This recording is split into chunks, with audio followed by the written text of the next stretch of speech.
Cucu, seja bem-vindo ao canal Livro Comentado. Nesse momento, estamos fazendo a leitura do livro Os Miseráveis, de Victor Hugo.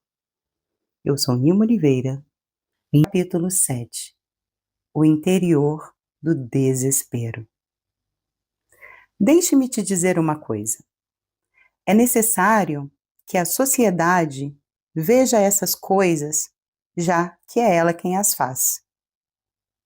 Ele era, como te disse, um homem ignorante, mas não era um homem imbecil. A luz da inteligência natural estava acesa nele. E sob o cacetete, sob a corrente, sob o sol escaldante da prisão, sobre uma cama de pranchas de madeira, ele se dobra à sua consciência e começa a refletir.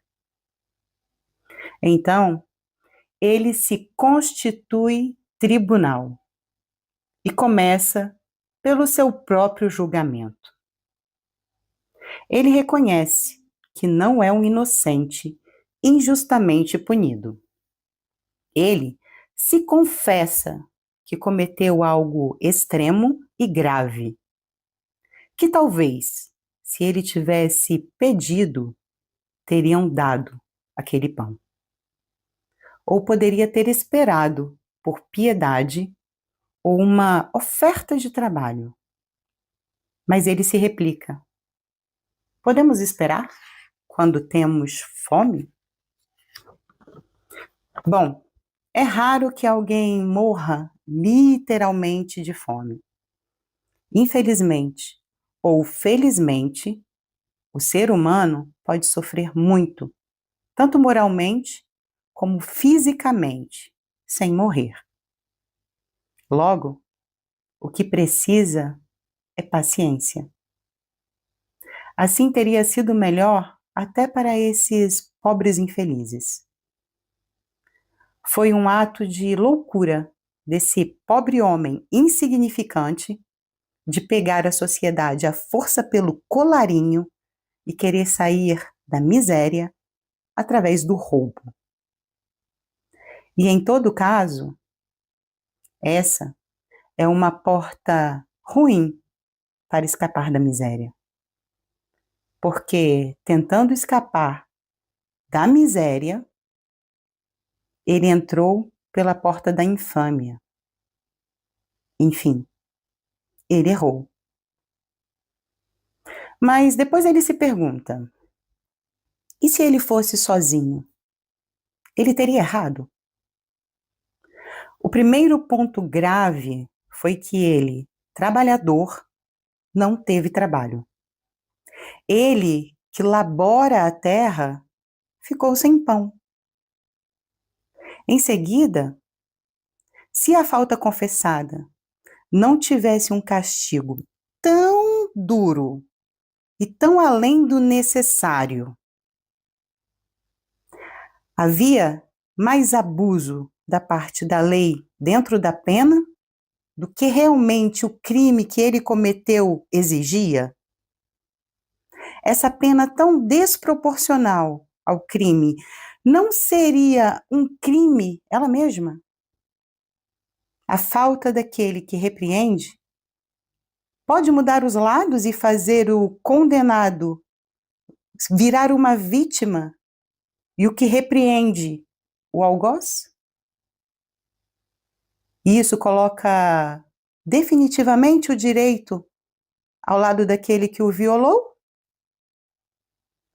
Se essa pena, aumentada sucessivamente pelas fugas, não seria uma forma de atentado do mais forte ao mais fraco? Seria isso um crime da sociedade contra o indivíduo, que durou 19 anos? Ele se pergunta se a sociedade julga e condena com tanta impiedade seus membros de melhor situação financeira. Aqueles que estão abastados. Um erro e um excesso. O erro foi a falta de trabalho. E o excesso foi essa pena exorbitante. Já sabemos que a sociedade não perdoa aos membros menos providos na repartição de bens pelo destino. Então, tudo esclarecido, ele julga a sociedade e a condena ao seu ódio. Ele a considera culpada pela sua desgraça. E quem sabe um dia ele pediria a ela que lhe prestasse contas. Ele declara a ele mesmo que não houve equilíbrio entre o mal que ele causou e o mal que o causaram. E conclui que seu castigo não era, na verdade, uma injustiça, mas uma inequidade. A cólera, ela pode ser louca e absurda. Podemos nos irritar facilmente, mas a indignação, ela nasce quando temos razão por um lado ou outro. João Valjean se sentia indignado.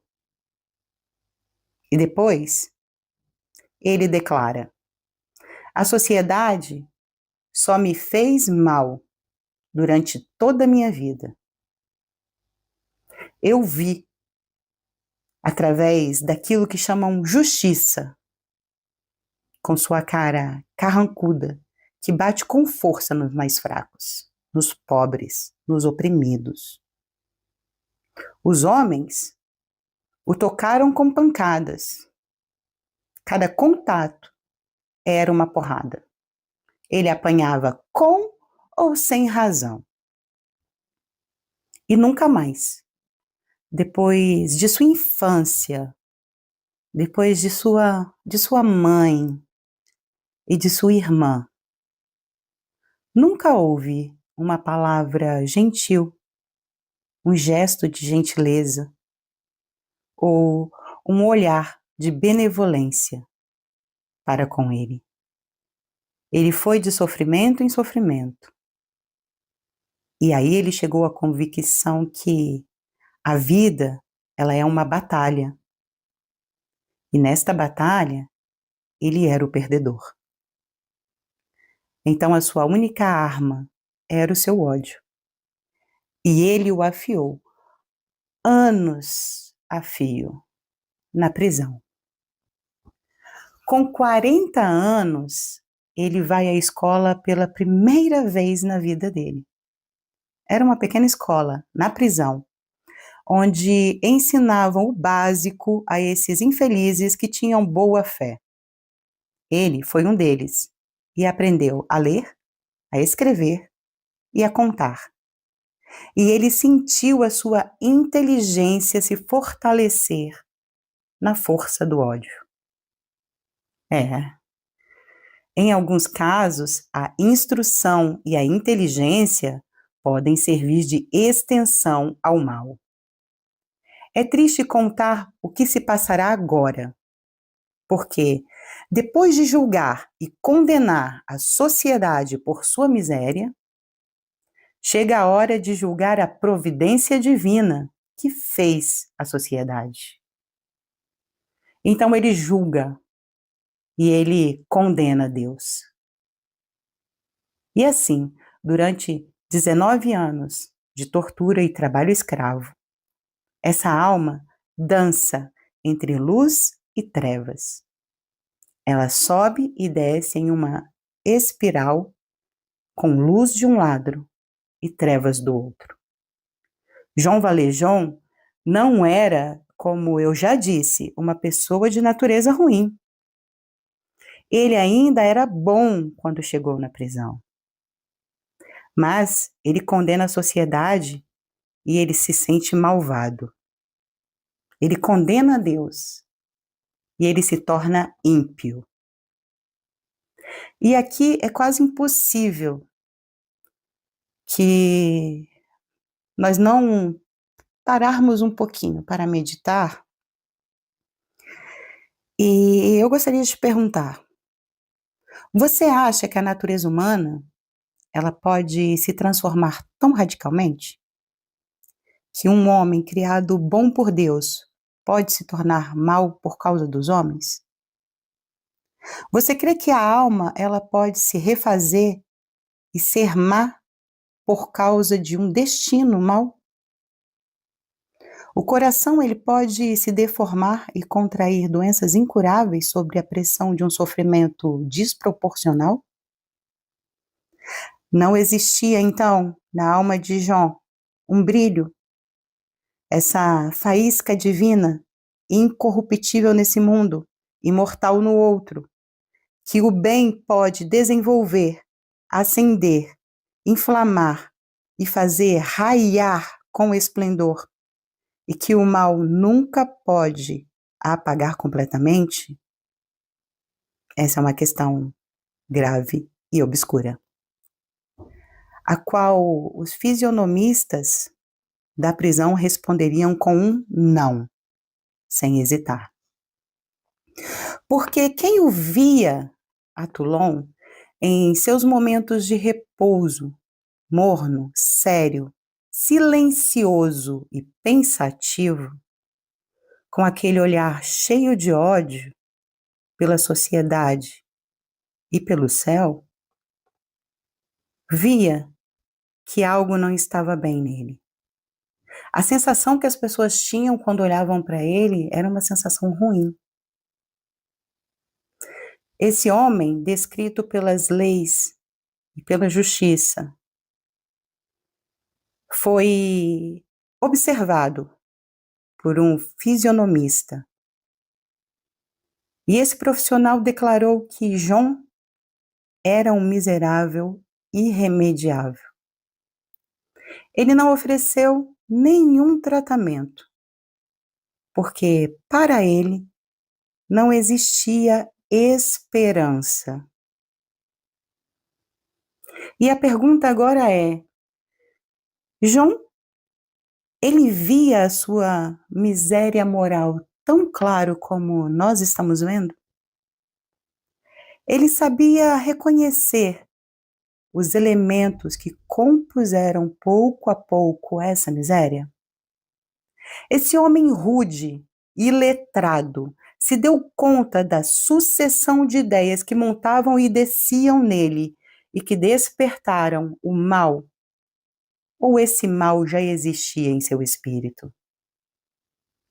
Ele tinha consciência de tudo o que ruminava dentro dele? João estava em trevas. E nas trevas, ele sofria e ele sentia ódio. E quem o via, via isso nele. João Valjean, ele vivia como em um delírio, dentro da sombra.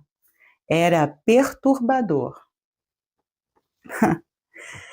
Por momentos, ele voltava. E era como um raio. Ele trazia uma luz aterradora. E minutos depois ele voltava ao seu delírio. Onde ele estava? Às vezes, ele esquecia. É próprio de penas dessa natureza transformarem o homem, pouco a pouco, em uma besta selvagem. João Valjean tentou fugir várias vezes. Tentativas inúteis, mas obstinadas. Na loucura, ele nunca pensou um instante sequer no resultado. Ou lembrou das experiências passadas que não deram certo. Ele simplesmente fugia desde que a oportunidade surgia, como um lobo que encontra a porta da jaula aberta. O instinto dizia: salve-se. A besta agia.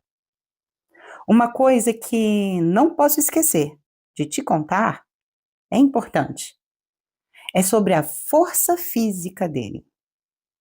Ele valia por 4 homens no trabalho da prisão. João podia suportar um peso absurdo com as costas, ao ponto de uma vez ter segurado toda uma estrutura que caía. Ele, sozinho. Ele conseguia facilmente escalar e chegar ao teto da prisão. Essa é a ciência dos músculos. Ah, sim! Uma vez, durante a reforma do Hotel de Ville de Toulon, uma das estátuas que fica na varanda do hotel se deslocou e João conseguiu segurar com suas costas durante um longo tempo até os responsáveis intervirem. Então seus amigos o apelidaram de Jean Le Cric. Cric é o macaco que a gente usa para trocar a roda do carro. Então, com esse apelido, Jean Le Cric, ele ficou conhecido na prisão de Toulon. Mas ele também, além do vigor, ele também era dotado de flexibilidade. Alguns condenados, sonhando com a fuga, acabam por fazer da força e da habilidade combinadas uma verdadeira ciência. Escalar uma vertical procurando pontos de apoio, aonde nós só vemos um muro liso, para ele era um jogo, era uma brincadeira.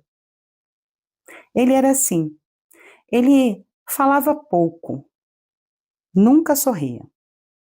Era necessário que algo provocasse uma emoção extrema para que uma ou duas vezes no ano ele soltasse aquela gargalhada que mais parecia o eco do riso do demônio. Ao vê-lo, era como se constantemente ele estivesse vendo algo terrível diante dele. A mente de Jean Valjean estava poluída e ele não conseguia sair desse ciclo sem fim de pensamentos e ódio, pensamentos e ódio. E nessa situação, João vivia como em um delírio. Todas essas coisas, realidade cheia de fantasmas, e esses fantasmas cheios de realidade, provocaram nele um estado interior quase inexprimível. Por momentos, no meio do seu trabalho, ele parava assim, do nada, e começava a pensar, a divagar. E mais ele pensava, mais ele se revoltava. Ele achava tudo aquilo um absurdo. Ele não parava de se repetir, isso é um pesadelo. Até o guarda da prisão parecia um fantasma, uma aparição. Mas, de repente, essa aparição pegava um cacetete e dava nele com força para ele voltar a trabalhar. A natureza visível já nem existia mais para ele. Ele não percebia se o dia estava ensolarado ou frio. Ele não via se as árvores tinham folhas ou não. Ele não sentia as estações mudarem. Ele já não sentia nem calor, nem frio. O tempo para ele passava diferente. Porque o tempo para ele passava só dentro da mente dele, onde ele estava preso a esses pensamentos, a esse ódio, se envenenando todos os dias com esses pensamentos terríveis. E para terminar, nós então constatamos que em 19 anos de prisão, João Valjean passou de um simples podador inofensivo ao redutável condenado de Toulon, Jean Le Cric, capaz de fazer o mal de uma forma rápida e refletida como forma de represália à sociedade pelo mal sofrido. Seus motivos eram a indignação, a amargura de sua alma, um sentimento profundo de inequidade sofrida, mesmo contra os bons, mesmo contra os inocentes, mesmo contra os justos, se esses existem. Não sabemos. Então ele coloca todo mundo no mesmo pacote. O início, o meio e o fim de todos os seus pensamentos, o tempo todo, às 24 horas, eram o ódio. E esse ódio, se ele não é parado a tempo, pela providência divina, ele pode se tornar fatal para a sociedade. Porque depois do ódio da sociedade, vem o ódio da humanidade, do ser humano. E depois do ódio da humanidade, vem o ódio da criação. E esse desejo brutal de destruir, não importa quem, a um ser vivo qualquer. É a maldade que vemos muitas vezes no mundo, mesmo nos dias de hoje. Então, como podemos ver, não é por um erro que o passaporte de Jean Valjean o qualifica como um homem extremamente perigoso. De ano em ano, essa alma foi secando, lentamente, mas fatalmente. O coração secou, os olhos secaram. Quando ele saiu da prisão, faziam 19 anos que ele chorou pela última vez. Em 19 anos passados na prisão, ele nenhuma só vez, nenhuma só lágrima foi derramada. Ele viveu e ele se manteve vivo pela força do ódio. E esse é o final do capítulo 7.